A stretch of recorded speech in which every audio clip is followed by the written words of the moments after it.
டீசர்லயே mass கட்டிட்டு போயிருச்சு நம்ம குட்படங்களே திரைப்படம். நம்ம ஆதிக் ரவிச்சந்திரனோட இயக்கத்துல தலா அஜய், த்ரிஷா, அர்ஜுன் தாஸ், பிரசன்னா இவங்களோட நடிப்புல எல்லாம் உருவாக்கி இருக்கக்கூடிய திரைப்படம் தான் குட்படங்களே திரைப்படம். இந்த ஒரு திரைப்படம் ஏப்ரல் 10 வெளியாகுது. ஸோ டீசர் பாத்தீங்கன்னா வெளியிட்டிருப்பாங்க. டீசர் வெளியாகி 24 மணித்தியாலத்திலேயே 32 மில்லியன் பார்வையாளர்களை கடந்து சாதனை படைச்சிருச்சு அப்படின்றது எல்லாருக்குமே தெரியும். ஸோ டீசரை பார்த்த எல்லாரும் பயங்கரமா எதிர்பார்த்துட்டு இருக்காங்க. திரைப்படம் திரைக்கு எப்போ வெளியாகும் அதை பார்க்கணும் அப்படின்னு சொல்லிட்டு இப்ப பாத்தீங்கன்னா மாசான இன்னொரு அப்டேட் கொடுத்திருக்காங்க. இந்த படத்தோட ட்ரைலர் இம்மாதம் வெளியாகும் அப்படின்னு சொல்லியிருக்காங்க. அதாவது மந்த் எண்ட்ல கண்டிப்பா வெளியாக போகுது. அது மட்டும் இல்லாம திரைப்படத்தோட புக்கிங் ஆரம்பிக்க போறோம் அப்படின்னு சொல்லியிருக்காங்க. யாரெல்லாம் குட் பேட் அக்லிக்காக வெறித்தனமா வெயிட் பண்றீங்க அப்படின்றத கமெண்ட்ஸ்ல சொல்லுங்க.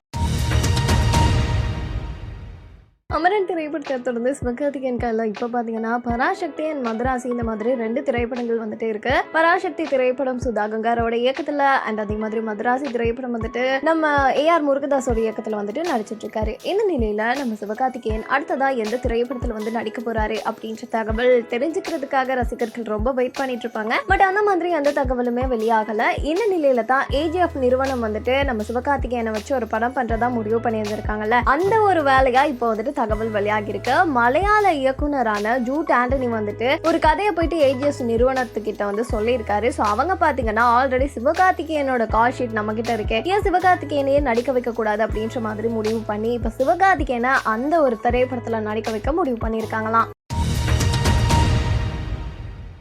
நடிகர் நடிகைகள் அப்படின்னு எடுத்துக்கிட்டாலே அவங்க ஏதாவது ஒரு வார்த்தையை தப்பா யூஸ் பண்ணிடுவாங்க. அந்த சமயம் அது வேற மாதிரி சர்ச்சைக்கு உள்ளாகும். ஸோ நிறைய நடிகர்கள் பார்த்தீங்கன்னா சர்ச்சைக்குரிய பேச்சுல எல்லாம் மாட்டியிருந்திருப்பாங்க. ஸோ இப்போ அந்த லிஸ்ட்ல நடிகை பரிணிதி மாட்டியிருக்காங்க அப்படின்னு சொல்லலாம். ஏன்னா பரிணிதியே ரீசெண்ட் டைம்ல ஒரு இன்டர்வியூல பார்த்தீங்கன்னா அந்த ஒரு கட்டிட வேலை பத்தி கொஞ்சம் கேவலமா பேசியிருக்காங்க. அது இப்போ சர்ச்சைக்குரிய பேச்சா மாறி இருக்கு. தொகுப்பாளர் கேள்வி கேட்டிருக்காங்க, நான் அமெரிக்காவில் கட்டிட வேலை செஞ்சிருக்கேன், நீங்க அப்படி ஏதாவது செஞ்சிருக்கீங்களா அப்படின்னு கேட்கும்போது பரிணிதி பாத்தீங்கன்னா என்னோட வேலை ஒன்றும் அவ்வளோ எம்பாரசிங்கெல்லாம் இருக்காது அப்படின்ற மாதிரி பேசிருக்காங்க. அப்போ கட்டிட வேலை செய்யறவங்கன்னா அவ்வளோ கேவலமா அப்படின்ற மாதிரி நிறைய பேர் இப்ப கேள்வி எழுப்ப ஆரம்பிச்சிருக்காங்க.